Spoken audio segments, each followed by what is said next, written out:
Hi, it's Stacy here from the Path of Self-Love School, and I'm here with Elmo for a very specific reason. I know that as parents, some would have tantrums, and he wouldn't do what I wanted him to do, and he wouldn't stop doing what I wanted him to stop doing. So the only way I knew how to have him do what I wanted him to do or stop doing what I didn't want him to do, I had one tool. It really wasn't even a tool because I had zero tools. I had one dire tool, I guess. And it was to use his most prized possession, my son's most prized possession, Elmo. And what I would do, and I'm in the kitchen for a reason, I'm going to tilt my computer.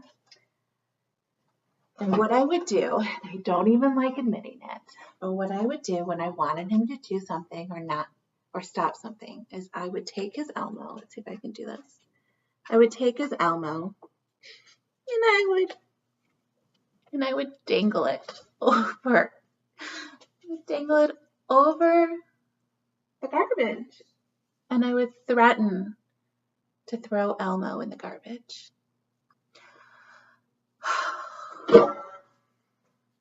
That was the only tool I had, was to threaten his most prized possession. And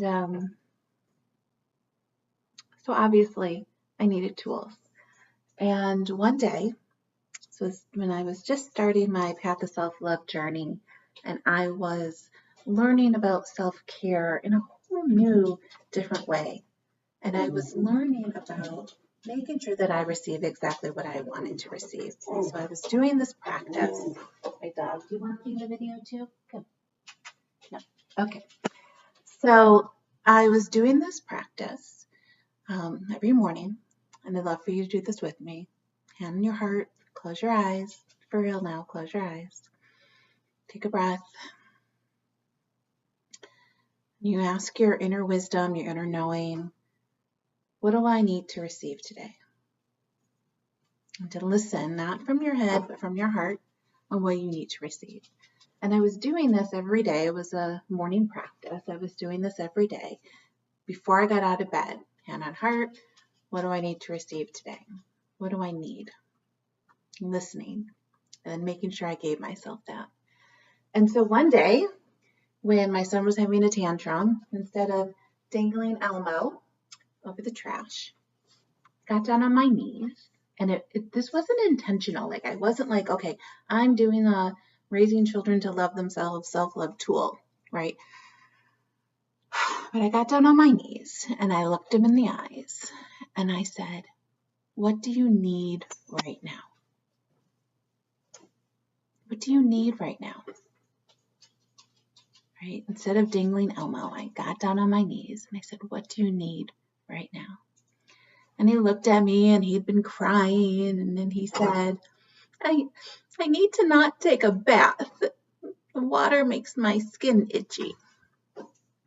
And I said, okay, we won't take a bath right now. I hear you. I hear what you need. We won't take a bath tonight. We'll take one tomorrow, but we won't take one tonight.